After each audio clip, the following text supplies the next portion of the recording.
All right, guys, we are live, and you guys have seen us before together, and we talked a little bit about radio. And for the second time, I have brought my man Chris Arnold back on so that we can talk radio, because this has been something that's been a hot topic. It's growing, and there's still a lot of room for growth. And I'm grateful to have you back on. But first of all, let's tell everyone just how amazing your lifestyle is. Where are you at right now? Tulum, Mexico. Tulum, Mexico. Now, guys, let me tell you this. If you look in that background, that is not a hotel room background. This is a personal office. This is where he lives. This is not him renting out a nice place. So this is where he lives, which is kind of cool. So what you do, you're able to manage being in Tulum, Mexico, even though your market is in the United States. Yeah, I mean, market is in Dallas, Fort Worth, but absolutely, we've built a completely virtual company. So, man, we do not have any brick and mortar office, right? No rent, no copy machines, none of that type of stuff. We are running completely virtual on technology. Okay. And that gives you the ultimate freedom, right? Freedom of location, meaning you can live anywhere in the world you want to live and still do business. Wherever you want, right? Yeah. Okay. I chose Tulum. That's where I want to be. Is before we even get into this, do you have team throughout? Do you have some team in Tulum, or is team throughout the United States, and you just talk through just technology, or how does that work? Yeah, it's spread out, all U.S. based, east to west coast. So when I say that, we have people in Cali all the way over to like North and South Carolina. Okay. And so we are spread out. We do have a couple people on the ground in Dallas. Of course, you need that in order to really virtual wholesale, right? Sure. You got to have a little bit of boots on the ground, somebody to go look at properties and so forth. But the technology is there, whether it's Zoom or Join Me or anything else that you need. You're just not required to have brick and mortar anymore. It's not necessary. I remember I read a quote probably a couple years ago. Richard Branson had said, and he said, in 10 years, we will look back and wonder why in the world we ever needed offices. I remember reading that quote from Richard Branson. And he's living proof of it. How long have you been in Tulum? 3 years almost. So coming right up on it. And you're cranking out deals, and your main focus for marketing is radio. We brought this up before last, guys. So guys, if you watched us before, there was a lot of talk going on of just radio in general. So we're going to start breaking this down for you on why is it catching like everyone's attention, and what is it now that you've been doing this in now a coaching format where you have a platform laid out for people to follow so they can just simply repeat and do exactly what it is you're doing. What is it you're hearing from them? What are the reasons why they're coming to radio? Yeah, it's been interesting. They have been now teaching me, right? Because I have my perspective on why we personally rely on radio, and I can tell you all the reasons. Like I have 10 why I love it so much. Yeah. But as new students are coming in, right, and it's like catching fire, right? It's just student after student picking up territory after territory. And I think the most important question that I ask is, what piqued your interest? Because I want to hear from our students, like, why are you choosing to utilize radio in your company to find discounted properties, right? Because there are a lot of strategies there. You could have chose anything else, but why radio? Yeah. And so I have literally just been kind of taking notes on this process now that we've gone through, call after call after call, welcoming students in. And I've been able to walk away with what I call the 6 Fs. 6 Fs. But this is like asking for feedback, because I don't think many leaders, I don't think many coaches, they don't go for the feedback. They're not looking for the feedback. They're just thinking, hey, I'm just going to go at it. I'm just going to coach. I'm going to coach. And you're actually looking for the feedback. You're also looking for ways to make your platform even better. You're looking for ways to how to serve these individuals better. So you've narrowed this down to when they're coming to you and they're like, man, this is why I'm getting into it. This is exactly why as soon as I heard it, I called in and I took up the market that I did, and I'm hungry and I'm ready to go. Yeah, and I get to see the sell side of it. Like the floor over here in Utah is just there's just so many people so intrigued right now with radio. And so I'm excited to learn about these myself. I'm going to be jotting them down while you talk, but start breaking us down through it. Walk us through why people are hyped up about this and what's So the first F is what I call fascination. This has been really interesting. So I talk to students, and there is a handful that come in and they tell me, I was thinking about radio, Chris, before you ever brought it up. Like, it was not the first time that it crossed my mind. And what I realized was there was already a built up fascination out in the market with real estate investors about radio. Right. So we came on the scene and started talking about it, but we were just putting language to what people were already thinking. Yeah. And I had one student I'll never forget said, I'm the type of guy that goes in and I research and I get the information I need, and I'll get it for free if I can get it for free. And he said, I signed up because I went in for a week or two researching and I could not find a video. I couldn't find a tutorial. I couldn't go to YouTube. He's like, there was nothing out there for free to even teach me how to do radio, which again communicates back to me of why it's so wide open. I mean, there's not even any education on it. That's right. And this is true. I wanted to I'm a guy that's like that too. It's like, let's look some background behind it. Like, how good is this going to be? And there's nothing out there. There's nothing out there. So did you put this together yourself, or is this something you also had a mentor or worked for someone that you saw this work so well for? Yeah, it's a combination of both. Over time, I've had two separate mentors on radio specifically that brought in kind of different pieces. And then, of course, doing it for 9 years, we've like trialed and errored everything, right? Wow. Split test after split test, you know, this and that and so forth. So between the two coaches and then just all of that experience, we've been able to sharpen it down to exactly what the formula is after that long. We know exactly. 9 years. I didn't realize it's 9 years. 9 years. I started 9 years ago. That teaches you a ton. So what, 2010, 2011?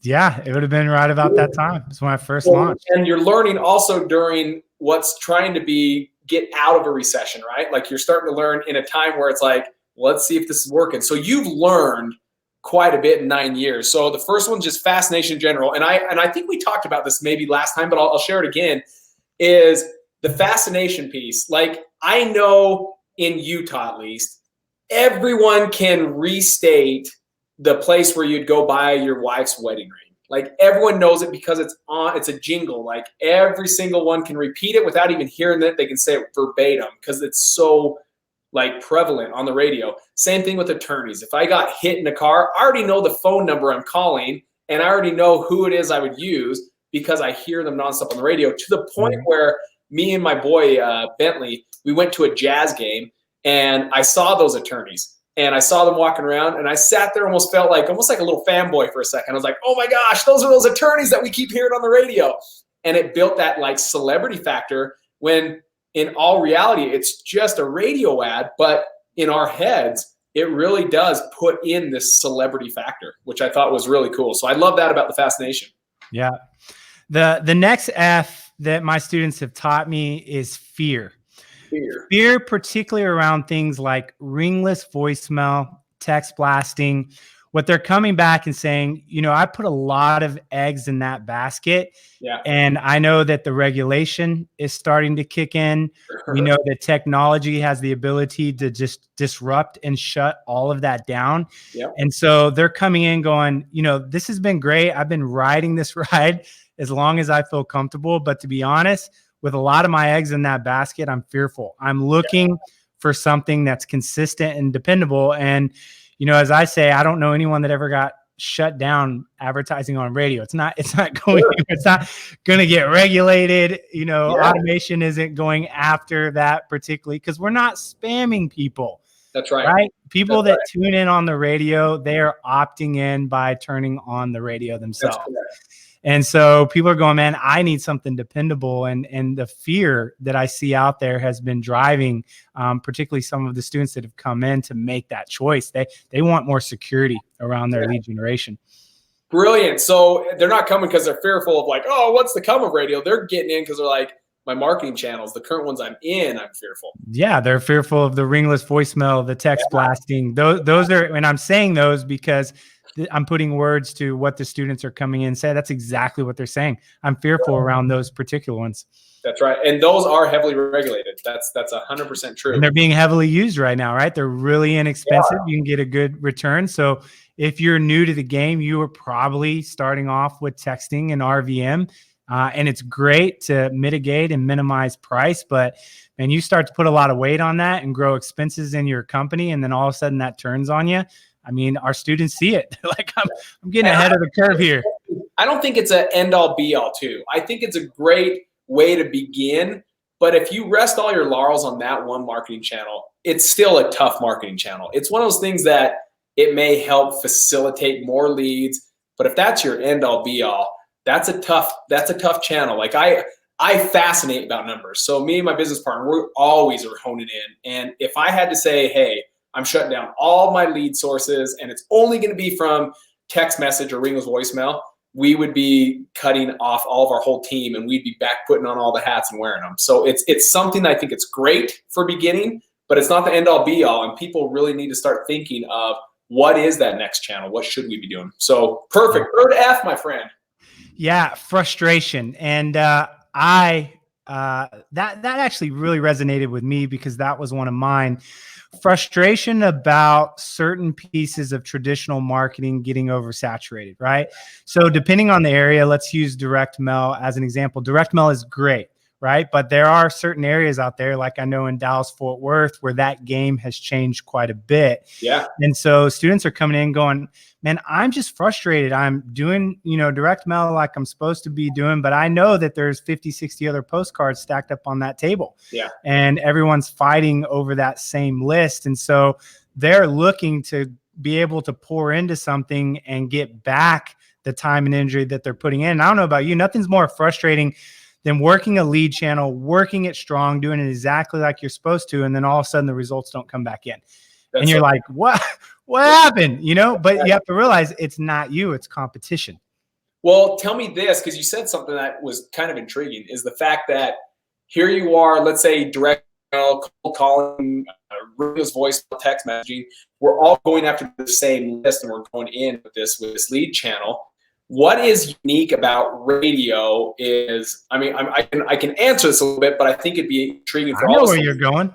There's no list. So, I mean, how do you know what to target, how to target? Where a list is like very specific, right? Like I can get someone behind on taxes. Is there radio channels where you're able to get specific on who your audience is? Very specific, because just follow the common sense, right? So radio is not a spray and pray model. So if your target audience, right, which is a lot of people, is over the age of 50, then what you want to do is reverse engineer that process down to the genre of music that they listen to, right?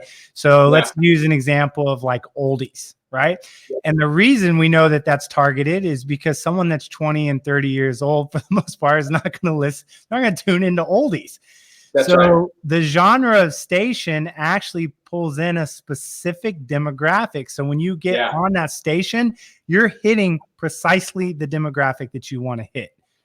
Now, because it's not for, say, specific to like a foreclosure list or specific to a tax lien, but more like a genre of list, like a demographic of people, do you see yourself also getting leads of people that are not in really distressed situation, but are still looking for that fast buy, or shuffle through to where only the motivated buyers or sellers are coming to you? Does that make sense what I'm asking? Yeah, no, it's mostly motivated because the ad is very specific. So here's the way, and I see the way you're looking at it. I have a list and I dictate that my list that I've, leveraged down is, pre-foreclosure, maybe they have a high equity, blah, blah, blah, right? And you just stack it.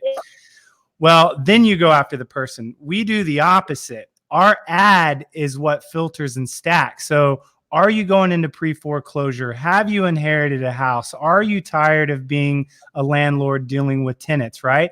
So once they hear that ad, it filters down to the circumstance that is going to create that deal. And the ad is meant to hit on the pain points of the listener. So if I'm listening to oldies and none of those pain points hit me, then why am I going to call you? But what we care about is that entire audience of people listening that go, yeah, that's me. And more importantly, they're not getting a postcard. They're not getting ringless voicemail or text because they're not on a list. Yep. And the problem with having a list dependent marketing channel is everyone's fighting over the same list, where radio hits those people that are probably a lot on those lists, but hits a whole section of other people that aren't on the list. Yeah. And then that's why we go on appointments where we're the only ones. That's correct. So a lot of these appointments, you are the only one on. It's not, you're not seeing these people also reaching out to the direct mail people or any other marketing channel. These are usually just going on these appointments. To be fair, I'd probably say my best guess would be 50-50. Does that make sense? Okay. 50% no competition, 50% might be talking to someone else because they got hit in a different direction. But I don't know about you. 50% with direct mail, do you feel like that 50% also they feel like, man, there's just a level of better marketing. There's a level of, I think what some people tie stuff into, like a slimy, sleazy way of marketing, where this is like, no, they're listening to professionalism. Professionalism. So you are seen as a professional. Yeah. So even though you're amongst other marketing channels on the 50% of the leads, do they look at you as like, this is a top tier guy that I want to make sure I talk to first? Of course, because you're walking in with celebrity status, which you don't get off the other traditional model, right? Or pieces of marketing. And the second thing, you get instant credibility. If you're on the radio, you must know what you're talking about. You must be a professional and you must be an expert. Absolutely. So I will go head to head, or my company will, all day long with somebody that comes from one of these other streams, because we're already 2 or 3 steps elevated in the mind of the seller, because we're celebrities, we have instant credibility, and we're seen as the professional. That's awesome. Okay, my man, the fourth. The next one is freedom. So there are marketing channels out there that require a lot of work, right? Again, I'm not picking on direct mail. I'm just, since we're on that vein, right? We use direct mail, so I'm not saying don't do direct mail. We still use it. Direct mail still amazing. Yeah, but with direct mail, as an example, you got to constantly tweak the postcard, right? Yeah. You have to constantly come in and layer those lists and make them better. You have to manage the mail company and the drop dates. Then on top of that, the back end of all the calls coming in, where we know that over half of those are actually don't mail my house anymore. So I'm talking to our students and they're like, you know, I'm working a 9 to 5.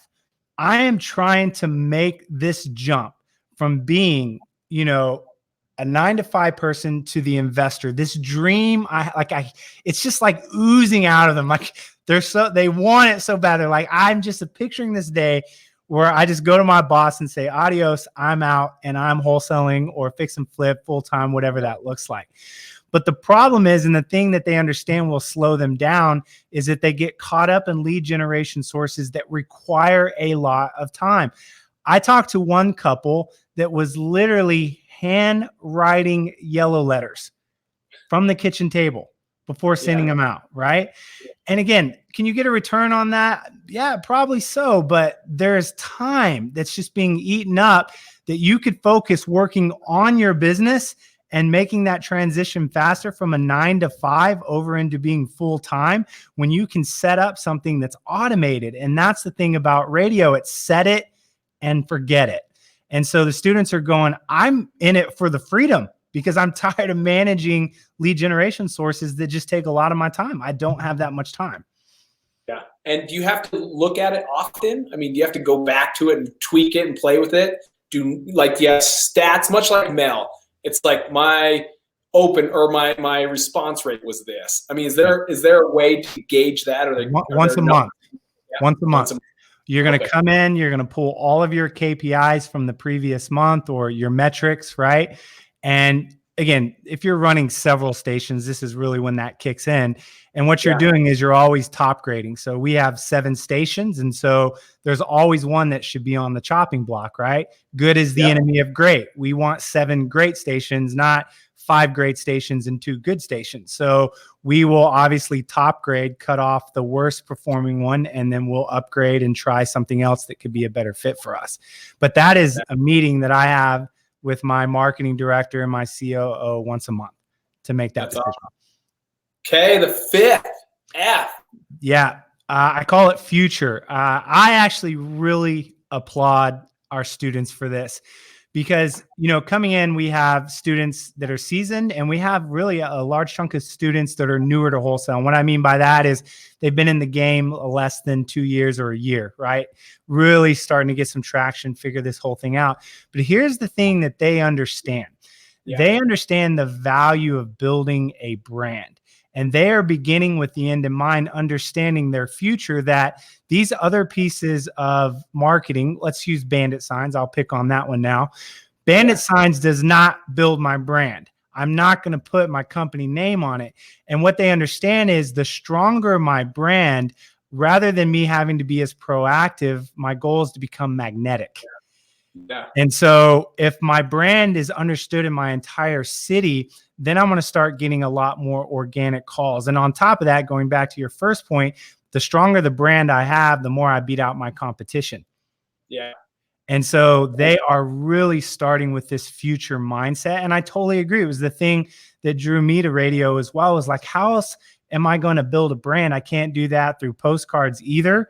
Right. Yeah. It's just not like, if I were to ask you how many marketing channels in real estate that everyone's using, right? We take the chunk of them. How many actually create a brand, a professional, respected, and well-known brand? Not very many. Tell me this, you brought up a point, is this for everyone? You talk about there's some new people that are students going for this, maybe not, they've been in it 2 years, maybe 1 year. But if someone was just out of the gates, is this something they could be seen? Or is this something that's like, no, get a couple deals under your belt, then go into it? Like, what's your thoughts on that? Yeah. So out of the gate, if someone has the budget, right? Because out of the gate is different for everybody on where we start, right? Sure. So some come in, bootstrapping is what we call that, right? Really just trying to get by. Others work someone else, put up a little nest egg, and they have some money to start marketing, right? And really the question is, do I have to start prospecting before I start marketing? Prospecting is outbound, marketing is inbound. And I tell people, if you don't have any money, then yeah, you got to start outbound, right? That's where I started 15 years ago as a real estate agent. I didn't have any money. But if someone's got $1,000 to $2,000 a month to spend, then absolutely they can start on radio and go quicker to getting the inbound calls, which are much easier to convert, right? I'd rather my phone ring than to pick up my phone and have to outbound somebody that's never heard of me before. That's a tougher conversion. Now, to answer your question, just as a whole, I look at least someone have doing, a couple deals. If someone is like never, ever done a deal, I feel like at that point they have so many questions about wholesaling that it's probably not time to anchor in this conversation of radio, right? You got to understand wholesaling before you can understand that marketing stream. So a couple deals, little bit, $1,000 to $2,000 a month, man, you're ready to go. That's awesome. And we get a lot of those students. We have no problem with them. We love getting them up and going. Perfect. And the sixth, my man, we are like flying through this, and I jot down notes on everything. So let's hear the sixth. The last thing the students are telling me is, I'm tired of feast or famine. Ooh, and you got that there in the 2 F's as well. Yeah, and I came strong with 2 F's at the end, right? So with the feast or famine, it's the fact that what they're doing to market is not dependable. It's creating a roller coaster ride for them. And that happens because of one of two things. The first thing is the human element of it. I market, I spend time on my marketing process. I get flooded with deals, then I run over, I pick up my deals, I get focused on that, and I drop the ball on marketing. And it's just a yo-yo effect back and forth, right? There's a human element of that. And again, you don't get that with radio because it's automated. You don't have to run over and manage it. It manages itself. And then the second thing is there's just certain pieces of marketing out there that do not create consistently volume, right? They by nature just go up and down, even though you do them consistently. And so what they're saying is, man, my business can grow as long as I have dependable lead volume coming in that I can convert over into deals. And that honestly, right now where we're at, right, we have large overhead. you live in Tulum, you're virtual, you're not in the business day to day. Well, there's a cost to that, right? There is a monkey that you have to carry every month in the sense of your operating expenses to operate at that level, to empower a team to run the business. And when you start getting that monkey, the thing that you value the most is lead generation that's dependable month in and month out. And radio is that. And you've seen that in just over the 9 years, just a nice consistent flow where you're not ebbs and flow at all. Yeah. So what I would tell you is, what other lead generation source has anyone done for 9 years straight? I don't have one. Yeah. Right. Other ones I've worked for time, quit doing, moving money. Radio has just been like this. Sorry, I was going the wrong way so you could see it. It's just tried and true, man. It's just tried and true. And so, they're tired of feast or famine, and they're looking. Here's the two words I would say. And I remember David Dodge, it was his number one benefit in his mind. It was consistency and dependability, because he says, I'm not a consistent person, but radio makes me consistent because it's automated. And that fit him perfectly. And that was one of the best benefits he got out of setting up radio. Fantastic. What, for those watching, the main thing, guys, here's the thing to really consider is you've got to look at what is your current marketing doing for you? What is allowing you to do? Is allowing you to grow? Are you stagnant? Are you riding the roller coaster?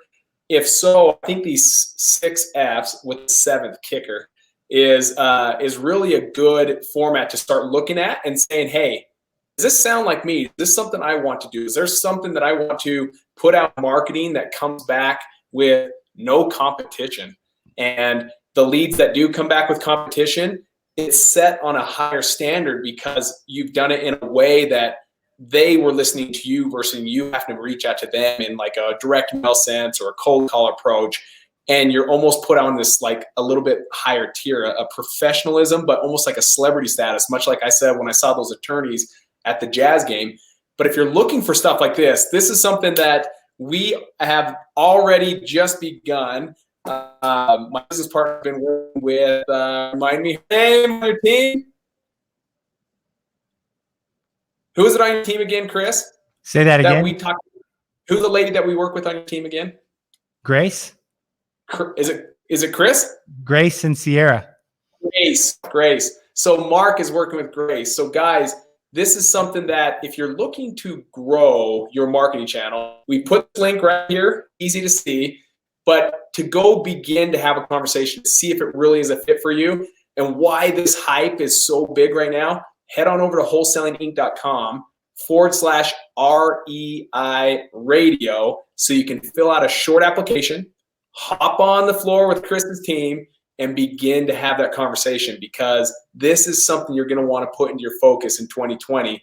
And it really gaining some amazing, it's a very attractive, and a lot of people are starting to just catch word of it. Get now why it's at the beginning stages and competition's low. And I think, if I remember right, Chris, don't you even lock out territories where you can't sell multiple territories? We're going to preserve it. So we're not going to allow oversaturation to happen on radio, right? And so in order to do that, we came in right from the beginning and said we are going to limit the amount of people in markets. And we already have markets that are sold out, right? And that's just because it's getting momentum. But here's what I know, and probably the greatest satisfaction that I'm getting out of it is I know that over a year's time, maybe even 2 years, right, as we really just sell out the entire nation, it's going to change the real estate industry. It's going to bring a lot of success to a lot of people's businesses that were struggling to really get off the ground or find consistency and dependability. I'm telling you, 2 years we'll look back and radio will be something where it's like, how in the world will we ever wholesaling, fix and flipping, building rental portfolios without it? I know, watch, it's exactly what's going to happen. It'd be like direct mail in a sense of just familiarity, but we'll be way ahead of everybody and it'll be locked in.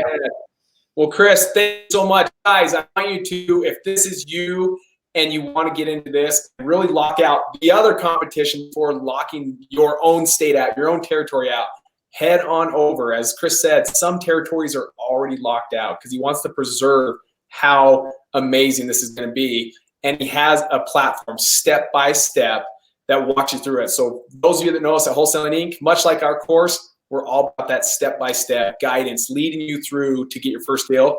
He has the same platform set up. That's why we love talking with Chris, is because he's a guy with high integrity that's going to walk you through step by step how to do this. And if that's something you're interested in, head on over and get that conversation begin. Wholesaling.com/REI radio. Chris, any last words before we go? Man, said it all in the 6 F's, man. It's all there right from the student's mouth. Guys, God bless. Take care. I hope this has been of value to you guys to see what you can focus on in 2020 and to get your booties over there and book a call and get on with the team and see if it's a good fit for you guys. Take care. God bless. Get out there and do some business and take massive imperfect action. Take care, guys.